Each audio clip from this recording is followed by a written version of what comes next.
What's going on, guys? Next day here. It's actually like 5:15 in the morning. Been up all night. Um, Actually just launched my program. Now it's already been launched before, but basically I did advertising for it and just got everything up and ready and running. And you can check it out at www.pesterspointers.com.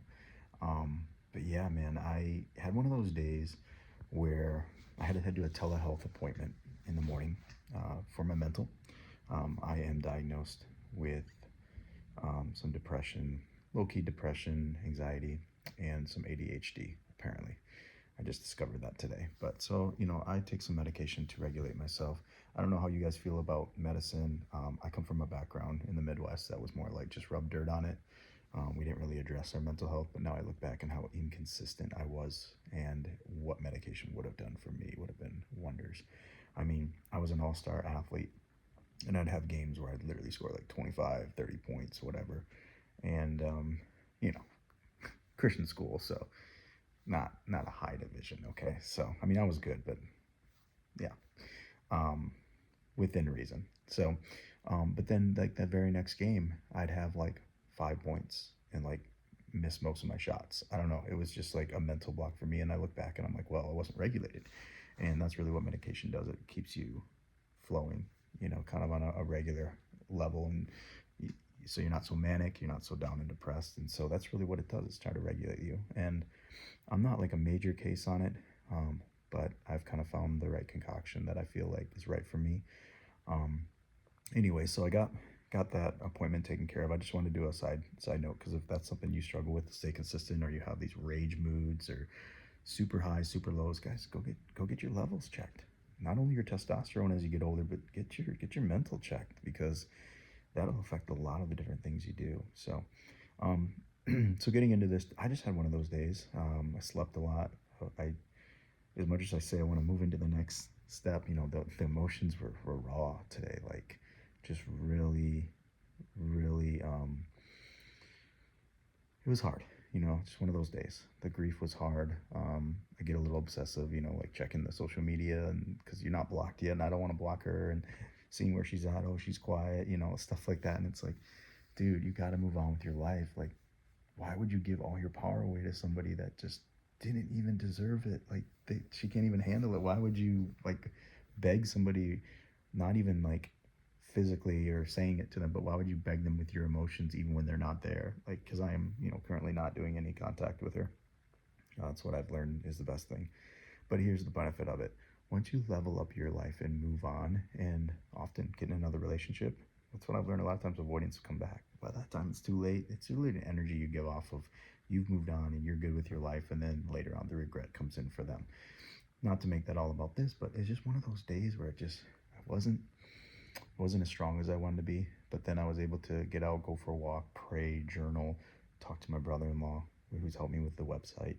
And I tell you, like, he's almost like kind of kicked to me straight. He's like, bro, I could have told you that wasn't going to work a long time ago. Like, what were you doing? You're not, how do I say, not to be mean, like not settling, but just clearly we were two different paths, like us people. And, from a third party outsider look, you can be like, dude, yeah, like I could tell that wasn't going to work out. Like, emotional maturity versus emotional maturity, like kind of just where you're at and differences in life. And, really what it comes down to sometimes, and I've done this before, you try to pull the mirage of the fantasy into real life and you get bit. And then God has to remove it out of your life or allow them to break up with you and move on, because otherwise we just continue to pull that slot machine for those, trying to get those affirmations, If I just try harder, if I just wield it, and like you don't learn, and like sometimes God forces your hand. Okay, He forces you to let go, and otherwise, because we wouldn't let go. I don't know if you've experienced that, but that's what I've been experiencing. So, anyways, the day went on. Got my website like all dialed in with my brother-in-law. I took him out for wings for his birthday that I missed when I was in the Philippines, and then we were able to get him all set on that, and then we just knocked out the program, man. And I just felt so good. I posted a bunch of ads today, spent a little bit of money, and I should say today, it's overnight now, but so I'm still riding on a high right now. And then I'm just sitting here doing some journaling. Got my puppers over there sleeping. I'm still staying at my sister's house right now until I go back to Tampa in a few days, and so we'll shoot some videos over there. But yeah, man, this is where I'm at right now. This is the part of the journey. So if you have one of those days where you're really missing somebody, maybe you have some rifts in the family, guys, drop to your knees, surrender it, give it back to God, and then just ask for wisdom and discernment how to handle it, because the answer is already within. You've already been given the answer. You know, if you can imagine it, it's in your consciousness to be able to see it. Guess what? The answer is already on its way. You just got to believe, and then you got to ask God for wisdom and discernment on how to handle it, and just recommit it to Him. So, man, I'm telling you guys, this is my year. I posted a workout video too on our workout pictures on my stories today, just saying, you don't know what kind of beast you just unleashed. Like 2026 doesn't know. Like, and thank you to all the people that stayed with me. Thank you to all the people who gave up on me. God has used all of you to refine me into the man He's originally designed me to be. And that's for you guys too. Take your power back. Instead of continuing to be reactive, be in charge of your reaction. Take ownership of it. Take responsibility for it, of like always blaming somebody else, playing the victim, Get all that focus that you're doing on somebody who doesn't even deserve it, who can't even handle it, or people that just left you and gave up on you. Don't give up on yourself. Take all that power and put it back into you. Put it back into your body. Put it back into your spiritual life. Put it back into your mental health. Put it back into your work. Make that money. Like, do what the best version of you would do. The 1.0, the high value 1% person of excellence, okay?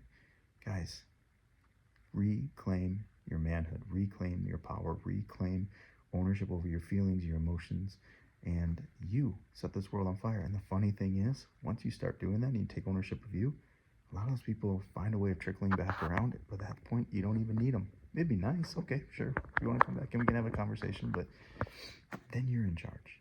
And it's not just to stroke the ego. No, yes, it does feel good, but it's because you're leveling up your life, and people will regret giving up on you, second guessing you, not sticking with you. Okay, I mean, one of the big things too is they may quit on you and give up on you, but you don't give up on you, and God's never given up on you, and He's used those people to come and go out of your life. But the biggest thing is that you just continue to level up and just really lean into, you were designed for more. Every season is a new opportunity to reinvent yourself. So I want to encourage you guys with that today. All right, guys, nice talking with you, and we'll talk to you tomorrow.